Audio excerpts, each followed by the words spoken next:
Just a couple of quick things about her past. Her first 2 terms in the Assembly, she helped deliver 18,000 good-paying jobs and protected the employment rights of several thousand workers while standing up for children, seniors, and the environment. She's the chair of the Assembly Transportation Committee, an assignment that allowed her to build on her previous experience on the Metropolitan Transportation Authority and the Alameda Corridor Transportation Authority. She chairs a number of committees: the Assembly Committee on Transportation, the Legislative Women's Caucus, and Select Committee on Ports. She also serves as the vice chair of the Joint Committee on Emergency Management. She's been appointed as a member of the Assembly Health, Environmental Safety, Toxic Materials, and Accountability and Administrative Review Committees, as well as the Joint Legislative Audit Committee. So please help me welcome our moderator, Assemblymember Bonnie Lowenthal.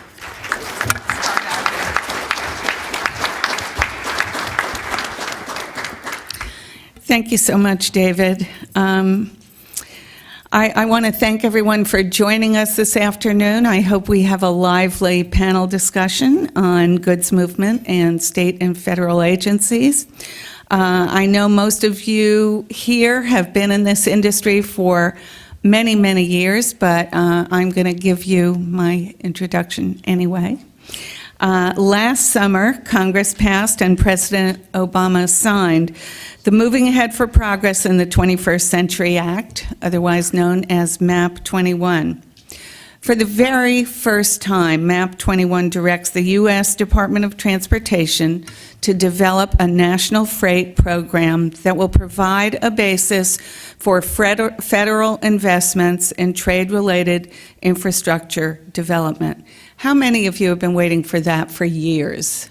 Raise your hands. How many of you have been waiting for that? The opportunity to develop a federal freight policy. Under MAP 21, states are encouraged to develop a comprehensive state freight plan.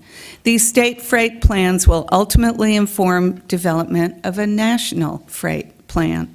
As I mentioned at this morning's panel, I've introduced AB 14 to ensure that California is at the forefront to inform and contribute to a national freight policy, and also to ensure that we have our own comprehensive freight plan in place. Today, I'm moderating a panel with 3 distinguished experts on freight and goods movement at both the state and federal level. David Kim is the Associate Administrator for Policy and Governmental Affairs at the Federal Highway Administration. Mr. Kim serves as Principal Advisor to the Federal Highway Administrator and manages a team of 75 career employees involved in transportation policy development. He and I used to work together when I was on the Metro Board. Benjamin de Alba was appointed by the governor in early 2012 as Special Assistant for the BT&H agency. Prior to joining the agency, Benjamin spent 10 years in the customer service industry, where he worked directly with the public and pursued an interest in civic involvement. Bill Higgins is the Executive Director for the California Association of Councils of Governments. CALCOG works to improve the working relationships between member agencies, local governments, and state regulatory authorities. Previously, Mr. Higgins was a senior staff attorney and legislative representative for the League of California Cities. Let's begin today with David Kim. David.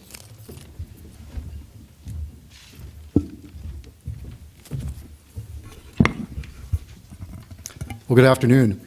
Thank you very much, Bonnie, for the introduction, and I'd like to thank CMANC and all of the other sponsors of the symposium for the invitation to be with you here today. I have to say that it is personally nostalgic to be here. Over 20 years ago, I started my career working across the street in the state capitol, worked for then State Senator David Roberti. For those of you who've been around for a long time, you recognize the name, and also former Assemblyman, now Congressman Javier Becerra. So that was over 20 years ago in the era before term limits, and it's just great to be back here, to be back in the old neighborhood. What I'd like to do today is tell you a little bit about what the U.S. Department of Transportation and Federal Highway Administration are doing on freight issues. Much of this is driven, but not completely driven, by the passage of MAP 21. MAP 21 is truly transformational in nature. And I say that because for the first time, we now have a very clear and comprehensive policy framework when it comes to freight issues.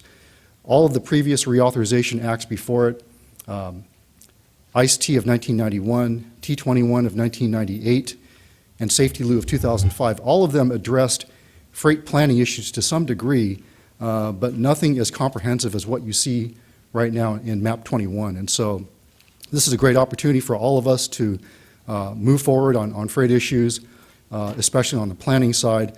I know some of you are disappointed that MAP 21 does not include a separate source of funding specifically for freight projects, but nevertheless, this is a huge step forward in terms of forming a national policy.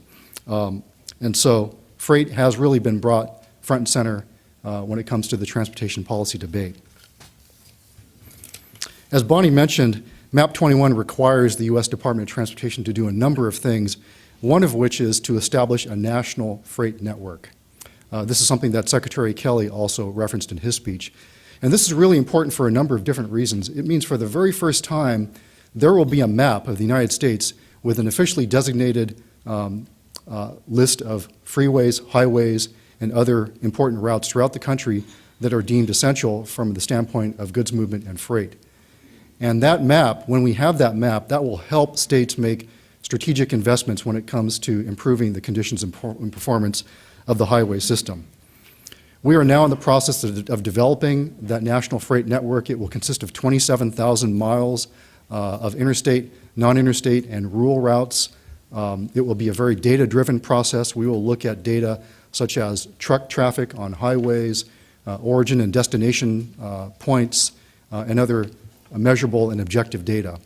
About 2 weeks ago, we put out a Federal Register notice that describes in more detail the process we will use to designate this national freight network.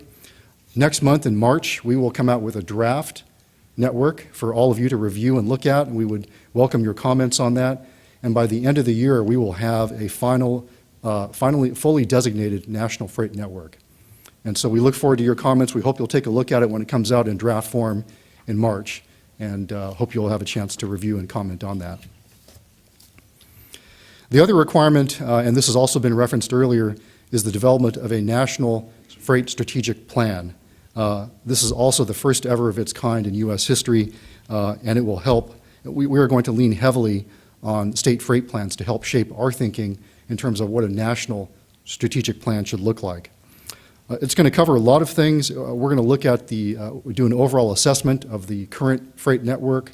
We're going to look at major freight choke points, identify major trade corridors and gateways, and a whole lot of other things. And so this is going to be very important. We have until October 2015 to finalize this plan, so we have another 2.5 years to go. We're at the very early stage of work, and we would look forward to any comments you might have in terms of the overall scope of the plan, how detailed it should be. Should we get into the weeds in terms of being very project-specific, or should we keep that at a 30,000-foot level? We look forward to your comments on that. And again, this is a long-term process since the plan is not due until October of 2015, but the work is well underway. Also, under MAP 21, as you've previously heard, all states have been encouraged to form state advisory committees as well as establish state freight plans. And we know that through the Goods Movement Action Plan created by BT&H and Caltrans a few years ago, and now under formation again in a new version, California is well underway in terms of developing a state freight plan. MAP 21 prescribes minimum requirements for a state freight plan. It should be comprehensive in nature. It should also include both short-term and long-term actions and activities, as well as investments being contemplated for the future. And so we are very much looking forward to seeing state freight plans from all states, especially California's. Last fall, we put out some guidance in the Federal Register, some draft guidance to help states develop their own state freight plans. We will put out some final guidance in the next month or two. And again, through AB 14, through the efforts of the Brown administration, we know that the state of California is in good shape on that front. Also mentioned earlier was the State Freight Advisory Committee. MAP 21 encourages all states to do this. As we've heard, California is well on its way to establishing a well-balanced advisory committee that looks at the broad cross-section of interest within the state of California, and so that is very good news. You will also be interested to know, I think some of you may already know, that we at the federal level are also putting together a national freight advisory committee.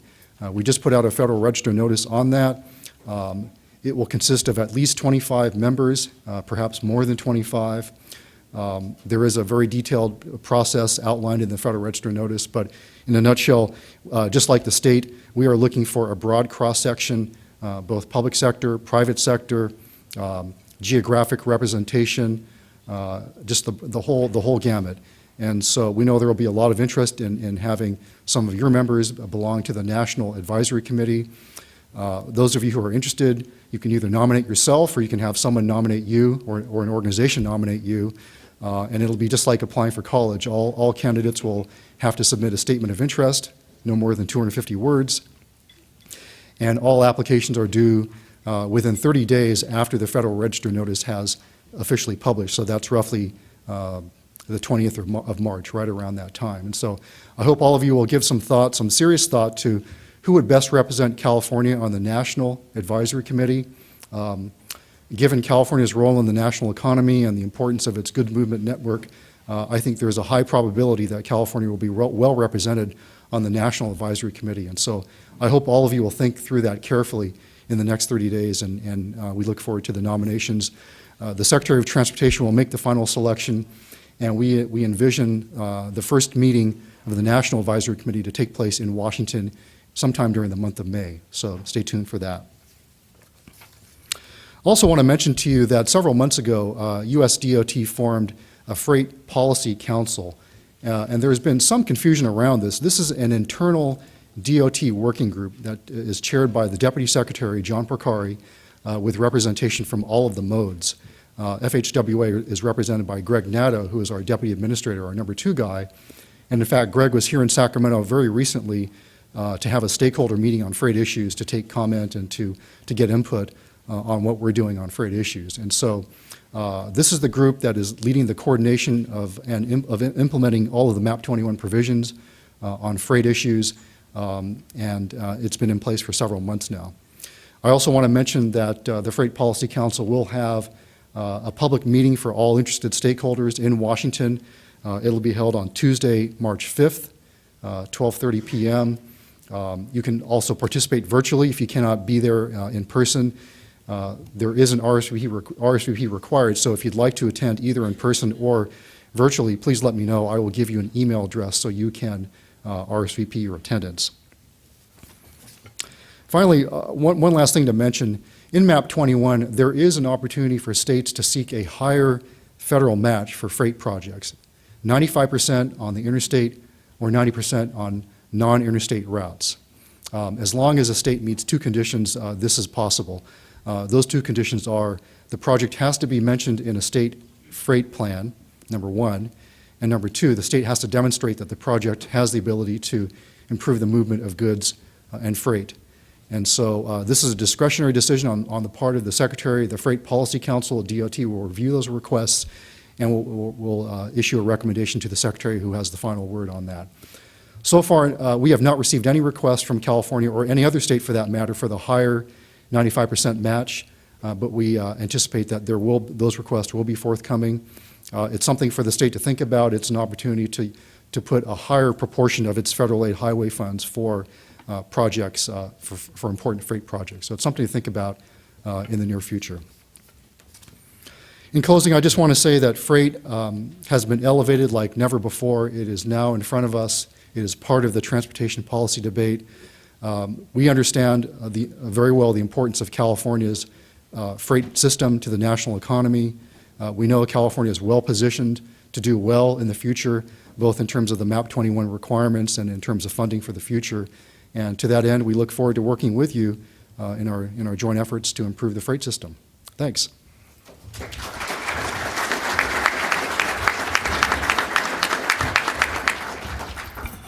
Thank you so much, David. I was busy taking notes. I'd like to ask our next panelist to come up, Benjamin de Alba. Please join us.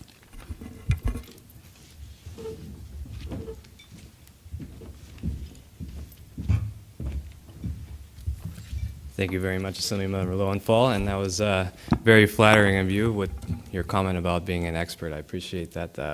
I am relatively new to the freight and issues, but working very hard on them. And Mr. Kim, that was a very nice presentation. A lot of great input, and I too was taking some fine notes there. Again, my name is Ben de Alba. I am the Special Assistant for the Secretary of Business, Transportation, and Housing. I was appointed back in February of 2012. And I guess the benefit of speaking after your boss is to speak is you don't need to really say much because he's said it all already. But I will touch on a few issues that were some of the hot topics, and of course one of those was the Freight Advisory Committee, the State Freight Advisory Committee. A lot of the questions, of course, are, who's going to be on it? How big is it going to be? Is it going to be a wieldy body or an unwieldy body? It is going to be rather large, and only because it's an inclusive body, and it has to be inclusive because you can't exclude anybody from the conversation of freight. Freight is such a valuable economic body to the state of California that if it's not addressed properly, it could cause a lot of hiccups to our economy, and it's important to include every single issue. And a lot of the representation that's going to be on this board, and I look forward to discussing it in more detail while we have our panel discussion a little later. But there are a number of issues and people who are going to be represented on this membership. You have to come across the environmental justice folks. You have to include them. You have to come across the economic justice. You have to address the public health issues. There are a lot of externalities that go along with our ports and our freight trains and our trucks. So you have to include and take in consideration the well-being of our communities. We also have to have a regional representation, and we of course have our Bill Higgins here, who is the executive director of CALCOG. That has also got to be taken into consideration. You're going to have labor. I guess people have to work, right? And they also have a say. They're the ones moving this cargo on and off trains and on the ships. They'd have to be part of the discussion. And finally, you have to have the modes. You got to include the ports. You got to include rail, and you have to include trucking. So that's why you have to have a rather inclusive body. And of course, the body is not going to come together, or of course they're going to come together, but the focus and a lot of the issues are going to be hashed out in focused discussions. The idea, and of course, this freight committee is being put through by Caltrans, but the body will come together, the large body will come together as a whole, but a lot of the focus groups will be talking about amongst these issues. And just to touch on a quick points before we get into our discussion here, just to reiterate what Secretary Kelly has already said, is California is in a time of transition, and state policy needs to be focused on transportation. And as the governor has in his reorganization plan, which was passed through the legislature last year, had the notion that it's time for the state to really focus on its transportation issues. And we have high-speed rail and a lot of rail modernization programs that are undergoing right now that need to be coordinated, and we also have to coordinate freight policy. And this is going to be a huge focus in the new transportation agency. And of course, I look forward to going and working along with Secretary Kelly on that. But like I said, I didn't have much to say. Secretary Kelly had touched it all, but I look forward to getting to a little more of the details and having a wonderful discussion with Assemblymember Lowenthal and the two gentlemen here on the board. Thank you.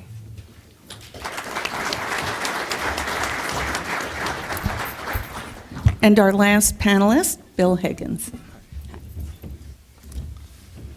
Thank you, Assemblymember Lowenthal.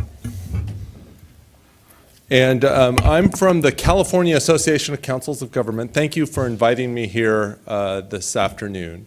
CALCOG, which is one of those clunky acronym names that you inherit as an association. You guys might have one or two of those yourself. Is an association of all the metropolitan planning organizations in the state and many regional transportation planning agencies in the state.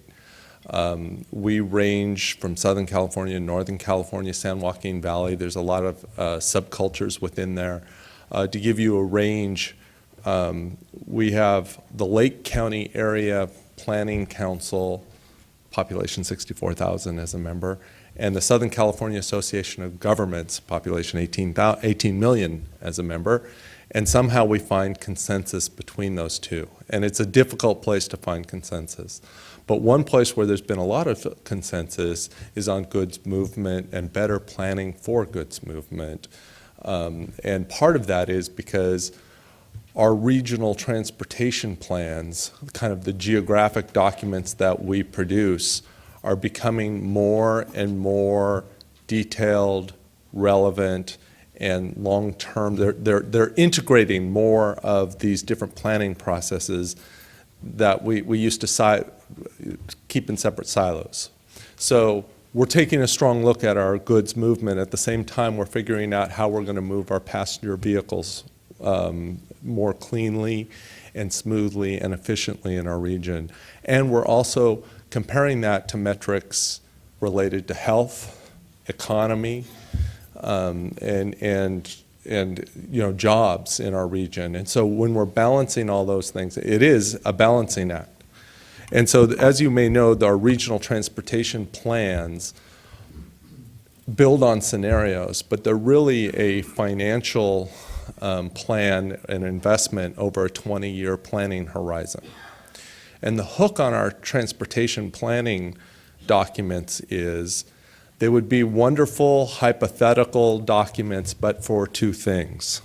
One thing, which I'll talk about in a minute, is they have to produce a scenario that will achieve a greenhouse gas reduction target across the region under our bill SB 375, and I'll talk about that in just a second. And the second thing is, even setting that aside, before then, we had to submit our plan to this little federal agency called the Federal Highways Administration, and they would make sure that everything that in there was realistic and current, because our air conformity determination, our ability to meet air pollution criteria, was based on their approval of that because of our larger air basin needs. So what's happened with the regional transportation plan in this last round that we've seen is we've seen a lot of attention actually paid to goods movement, and particularly and actually in all of our major regions. Even in the San Joaquin Valley, where I was last night at a hearing in Fresno, they were talking about Highway 99 having so many trucks on it, it looked like a train, just because there's containers that are coming out of the ports or going up and down Highway 99. So we have some challenges, and the time for the freight plan is very, very timely. But I think we have some bigger challenges. About 3 weeks ago, our moderator, Assemblymember Lowenthal, gave an excellent talk at the California Transportation Foundation called 10 Things to Jumpstart Transportation in California. And I know that this is good because I post a newsletter called CALCOG News, and it goes out to about 1,500 people. And I was able to get a copy of that speech from our staff, and I linked it in. And for those of you who manage your own constant contact newsletters, you can get the click links from the number of people who actually, click onto something. I've never had a click link like I had on that document. It's like so I got to put that document in my Hall of Fame. But it was an excellent document because you talked about what I'm actually going to talk to you about today, which is we have to think about freight as a system, and that's what you discussed, but we also kind of have to think about freight planning within our geographic region. and integrating the things with public health and vehicle transportation, passenger vehicle transportation.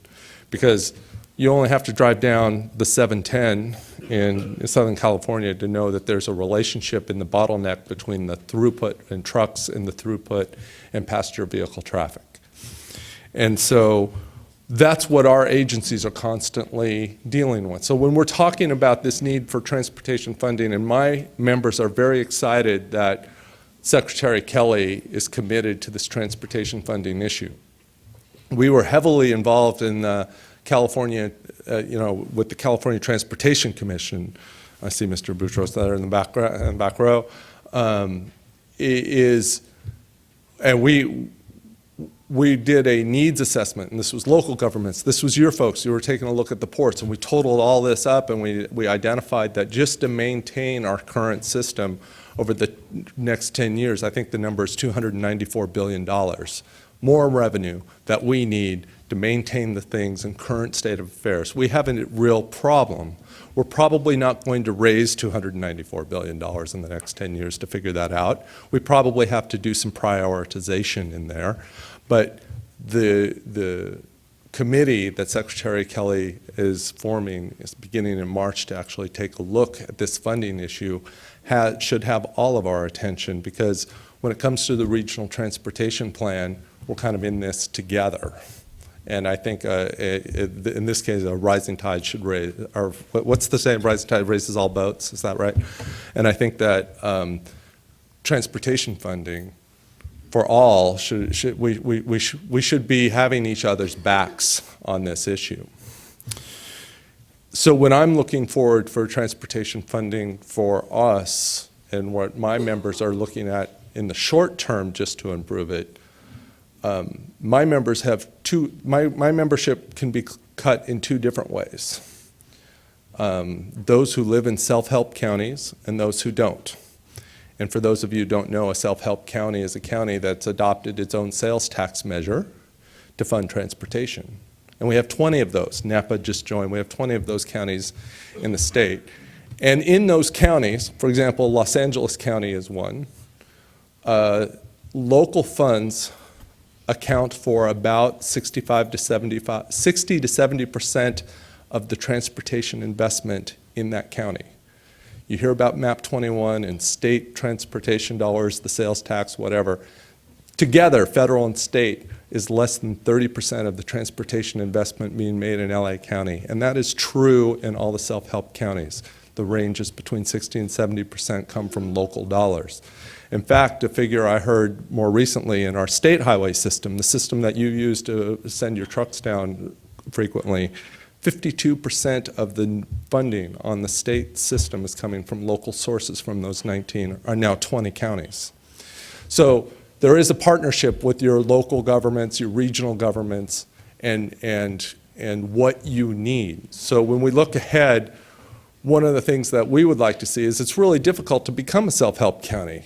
In California, you need a 2/3 vote of your population voting to get that.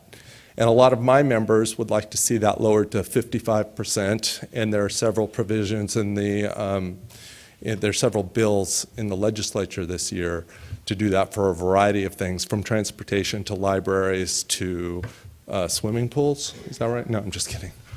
Joe, come on, it's afternoon. We got to lighten up.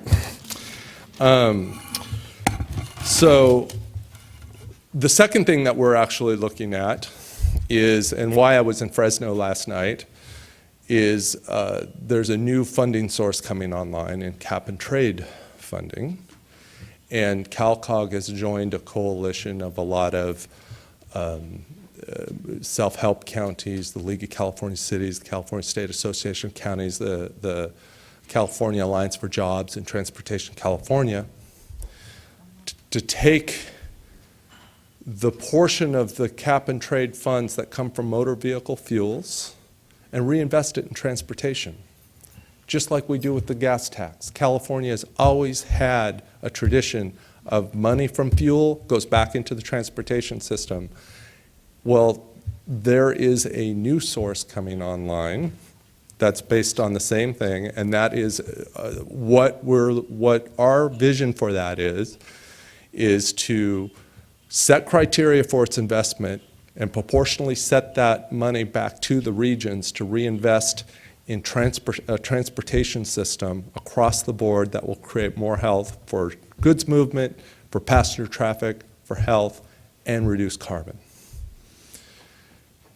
I think the real opportunity here for all of us is to have a different conversation about what our future can be. In a lot of ways, the climate change, AB 32, SB 375, is allowing that to happen. In my world, SB 375 was supposed to give us greenhouse gas reduction targets expressed as a percentage per capita that we have to achieve in 2020 and 2035. And everybody focused on the targets and whether we were going to meet the targets. But as the regional transportation plans evolved, they're all meeting their targets, but what we're finding is SB 375 is less about climate change and more about conversation change. Because by linking transportation to climate, to housing, to other issues like 375 did, it's forced people to have a conversation like they haven't had before. And I think that that's a real opportunity for all of us to reinvent transportation planning, freight planning, everything that we need to be doing. What I encourage you all to do is to really engage in our regional transportation plans. Like I said, I kind of think of the transportation planning in two dimensions. There's our regional, there's your system plan that gets you from the port to Kansas City, but there's also a series of regional geographic plans that balance everything else that those regions have to do to create livable communities. And you kind of have to think about the system in those two ways to build a healthy system that will serve all of us. So why don't I leave it there and we'll take it from questions.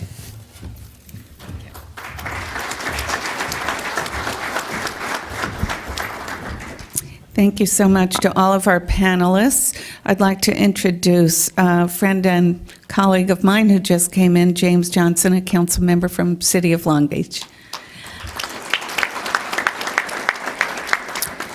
And I would like to open up to questions. Is there a microphone here? There. Okay. Questions? Is everyone asleep? I know it. Here we go. Okay. Thank you.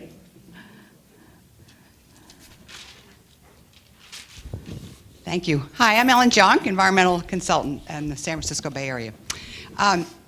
Perhaps this was covered earlier. I missed the beginning portion, but a miraculous thing happened in the state of California in 2005 and 2006. The Business Transportation Agency and California Environmental Protection Agency and the Air Board came together and we adopted a goods movement action plan. And alongside of that, in 2006, the voters of California passed a proposition to fund, with a great emphasis on intermodal funding, Proposition 2B. And a lot has happened. We've had a few years pass since then, and I'd like an update. Now, has this been covered before? Will it be covered in the next panel?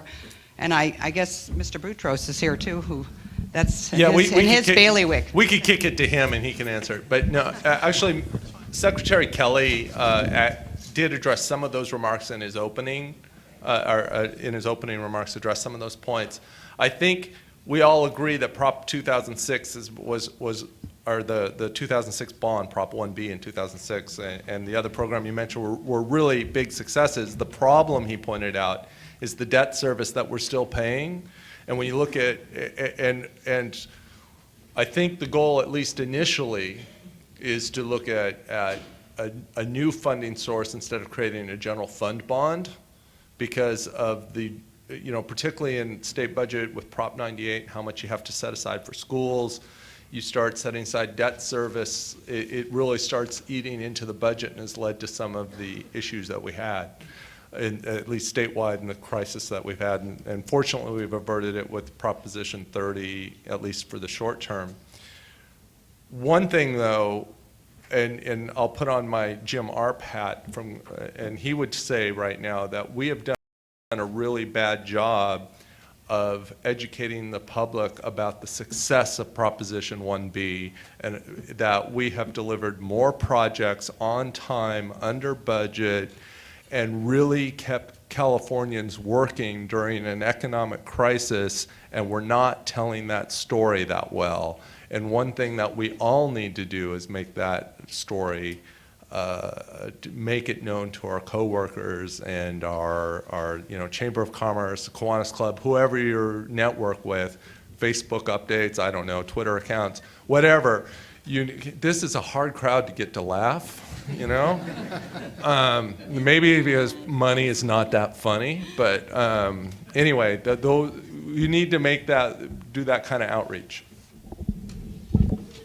And I can touch on and give it a little bit more of an update on some of the program status. And you're right, you don't really hear a lot of Prop 1B now that's passed since 2006. But the one program that really stands out in that proposition was the subsequent program of the Trades Corridors Improvement Fund, or the TCIF project or program. There was $2 billion that was given to the CTC, and they're still to this day allocating that money in coordination with Caltrans and some of the regional partners. That program has been very successful. At this point, there's about 70 projects within that program that total about $7 billion worth. And that's phenomenal. I mean, $2 billion were given to the CTC, and then they were able to leverage about $5 billion in federal, local, and private dollars. So I think that's pretty remarkable. And it was the TCIF program forced Caltrans and ARB to come together once again to develop a set of guidelines that to screen projects that not only identified California's infrastructure needs, but also their air quality needs.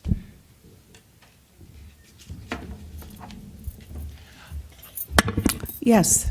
Can you give us your name and who you're with so Yeah. we know who's asking the question? My name is Stas Margaronis, and I write for the American Journal of Transportation. And my question is about cap and trade. Do we have any idea how much money is going to be generated by cap and trade, and how is that going to flow to transportation? No, and I don't know. If I'm going to be quoted, that's what I say. Off the record, let's have a talk. So the auctions have been selling. The first auction sold at about $10.70, 77 cents, I think, a ton. So there's a question of how much will be purchased and at what price. They just had an auction, I believe, yesterday, and we'll know the results on Friday, how much what people were spending. What I have heard, and this is an interesting thing to put in, is a penny or $1 a ton equals a penny a gallon, as a rough rule of thumb in terms of what it might mean in terms of cost and what that might mean in terms of revenue. It's hard to say how much will be raised. I think about transportation, though, does make up a big chunk of our greenhouse gas emissions, about 40%. Passenger traffic is about 31 to 32%. And if you assume that the allowances that are sold in a cap and trade auction are proportional, and you talk to ARB and start penciling it out, you can come up with some really rough numbers, but I'd have to have an economic crystal ball forecast, and I don't have that, but you can get some ideas. Other questions? Seeing none, I have a couple of questions myself. I'm glad that you mentioned the TCIF, because at that time, I think it was the first time that a number, at least I was in Southern California, a Metro member, a number of the counties came together and agreed on something, on a joint plan, if you remember, correct? Bill? If you're looking at me, that predates me a little Oh, bit. okay. so- Well, I'm sorry, unless anyone I should corrects know, me. but I don't. Unless anyone corrects me, I think it set a precedent for developing consensus. And I would hope that when the State Advisory Committee, which sounds like it's going to be very big and would have to work in subcommittee fashion to get something done, I would hope it can use some of those guidelines to develop consensus as we move along. Otherwise, we'll never get there. And one of those guidelines probably would have something to do with metrics. And I wonder if any of you have thought about what metrics would be appropriate for the state freight plan. And any of you can go first. Are you guys working on metrics with federal highways? Yes and no. Okay. You bring up a good point, Assemblymember, and there always has to be a process in place when you're coming together to select projects, and a set of metrics is a very valuable tool to have. And there are a few, I should point out, studies going on that Caltrans has initiated and will be wrapped up that could help us develop a set of metrics here before the summer, end of summer. And that's one with UC Irvine, and they're in partnership with Caltrans to develop a commodity flow chart and be able to decide and figure out where our commodities are actually flowing through the state. And the second one is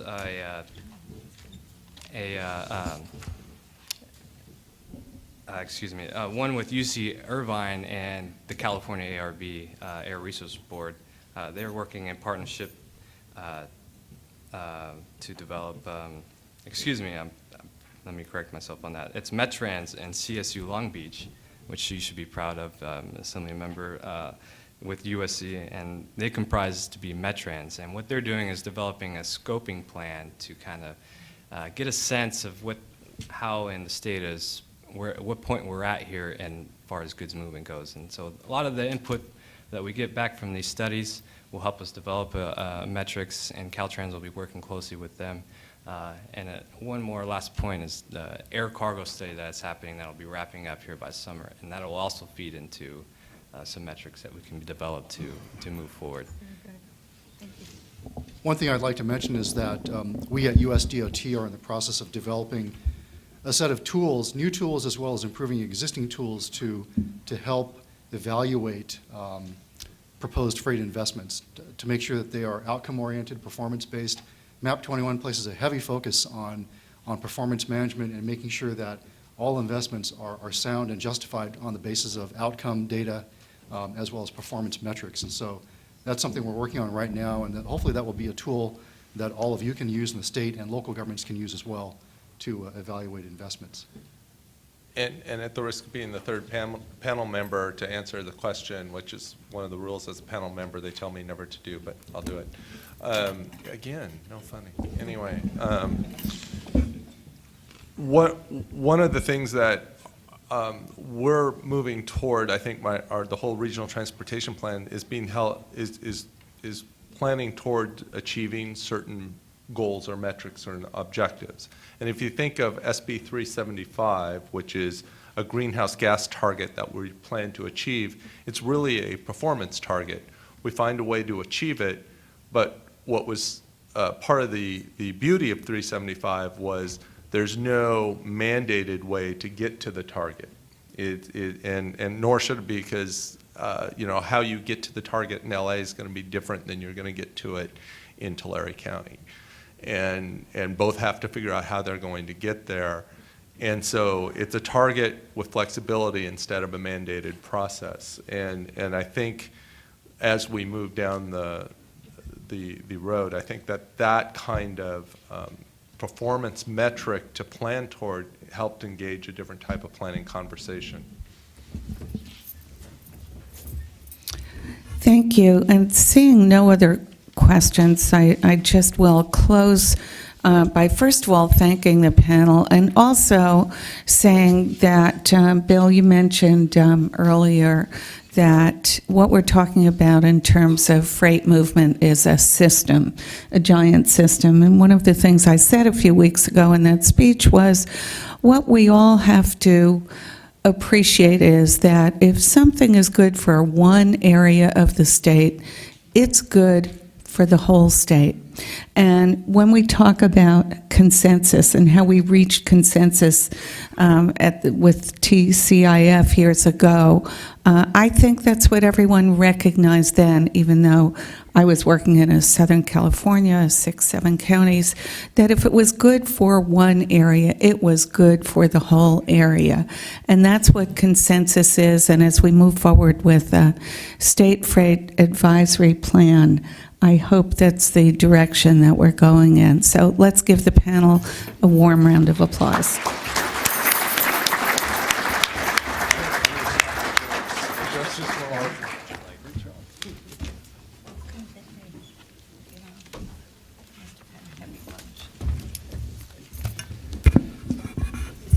Thank you, Assemblymember Lowenthal and the panel. We're being really efficient today. This is unusual for us, so this is good. We're getting good at this. We're going to take a break now, but we're going to start right